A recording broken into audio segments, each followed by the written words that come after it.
bahagi ng paghihintay sa Mesiyas para po sa mga Hudyo ay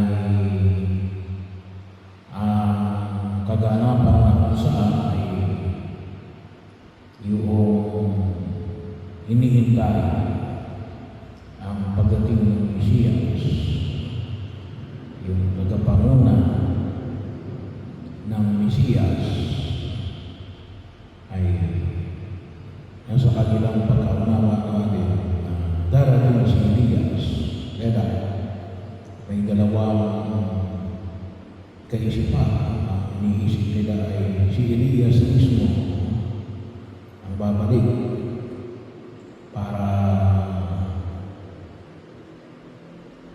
may handa ang daraanan ng Panginoon.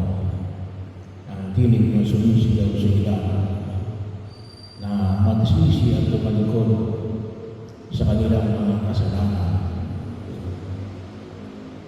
Yung pangalawa ay yung kaisipan natin ito si Elias, si Juan Bautista, na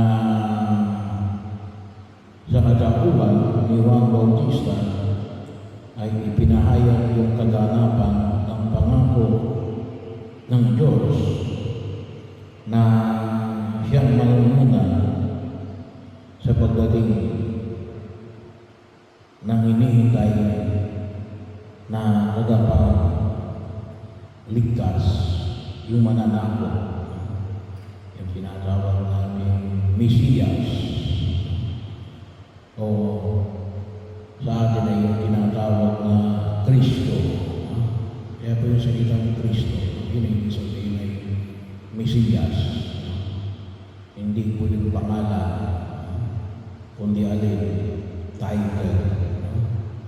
Yung pangalan ay Jesus. Yes. Bahagi yun. Kaya pag ginawag namin na Jesus Kristo, ang talagang translation niya ay Jesus na Mesiyas. Jesus na tagapagligtas. Jesus na mananako. Kapag tinawag namin Jesus Kristo, bahagi yun. Well, sa pagkakataon na nakita natin na hanggang ngayon ay mga nagpapahayag natin na sila yung Mesiyas, makita natin kaya nagsubutan ng iba't ibang mga sekta, nagpapahayag natin na ito ang anak ng Diyos. Ito yung appointed son of God. Ito yung hinihintay ng Mesiyas. Para sa mga Hudyo, hindi pa dumarating ang Mesiyas. So, at hindi natin nakilala sa Jesus bilang Mesiyas. Para sa kanila, hindi pa dumarating ang ipinangako tagapagligtas. At may iba't ibang mga tao nagpapahayag na sila ang tagapagligtas. Sa atin, naniniwala tayo natin ito si Jesus ang hinihintay na ng tao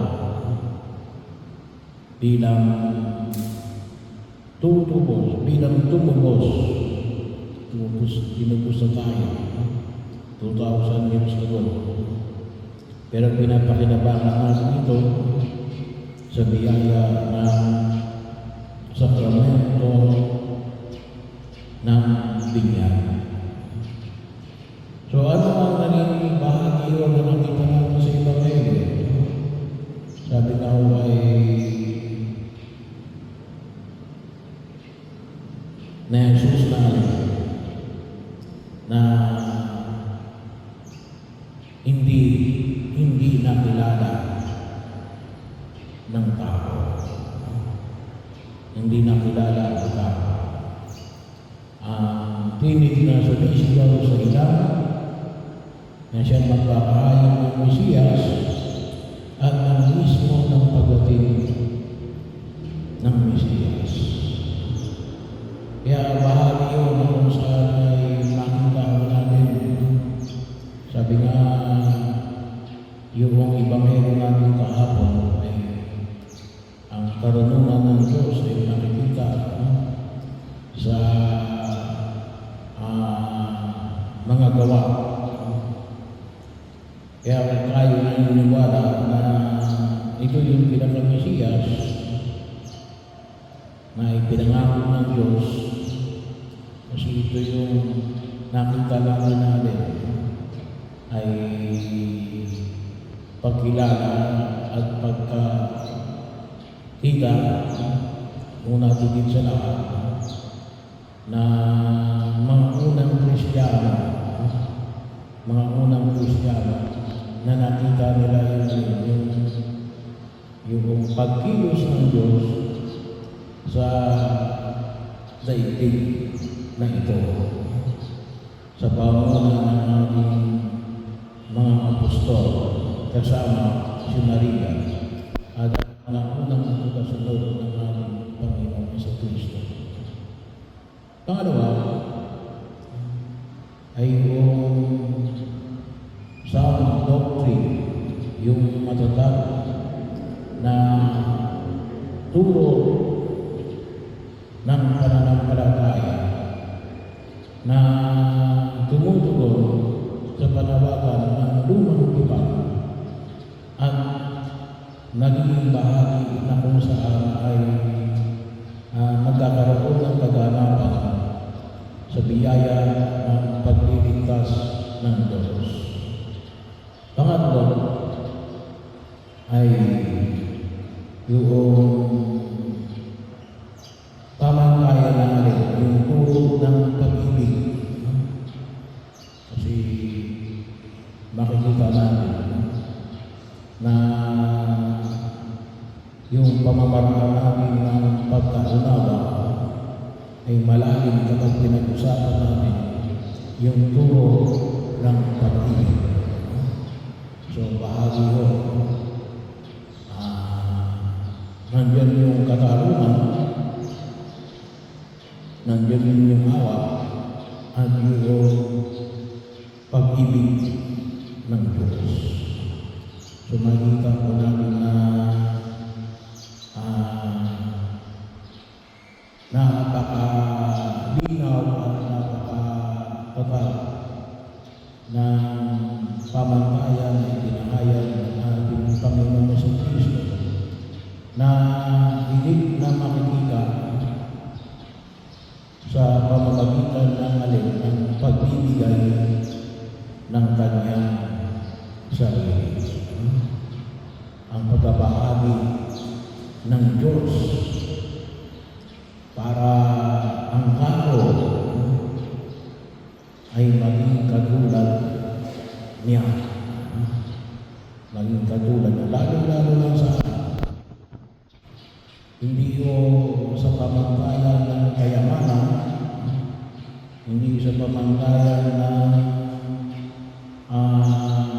karangyaan, hindi sa pamantayan ng bagay ng daigdig na ito, ngunit sa pamagitan ng pagbibigay ng kanyang sarili para higit na pakinabangan ang pagliligtas ng Diyos. Kaya bahagi yun na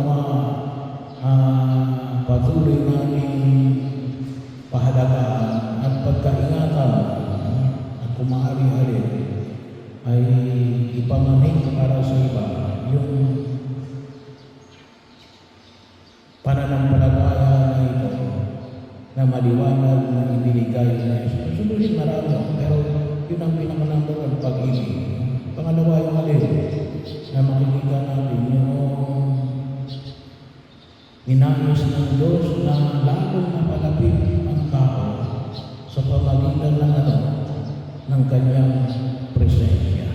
No? Ng kanyang presensya. Kasi ito yung pananampalataya na papahid na narito ang Diyos. Hindi lamang sa Espiritu, ngunit katawan at dugo. Very intimate experience of God na yun, hiniyahan niya sa ating sarili. Yung ito yung ginagawa, ito ang kordero ng Diyos na nag-aalis ng mga kasalanan ng isang liba.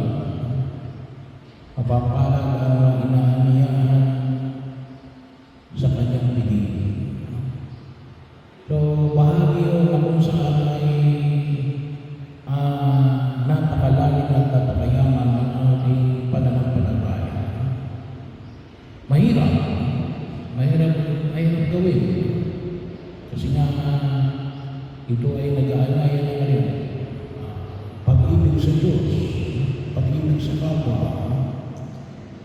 Pero sabi ka natin, magagawa lamang natin ito kung nakikita natin yung pagkilos ni Elias at ng tunay na mananako na walang iba kundi ang ating Panginoong Hesus Kristo. Bahagi ho na kung saan ay sumasagot sa doon sa paniniwala na walang hanggan ang kanyang pag-ibig na ninais niya maging tao para ang Diyos, para ang tao ay maging katulad ng Diyos. So bahagi yun na nawa po ay mahalaga natin. Pero yun, ay lahat ng ito ay kumikilala sa yung maliwanag at mas malapit na presensya ng Diyos sa gitna natin. Sa gitna natin. Na makilala natin ang pagdating ni Elias at ang tunay na ipinadala niya para magkamit tayo ng kaligtasan at ng buhay na walang hanggan.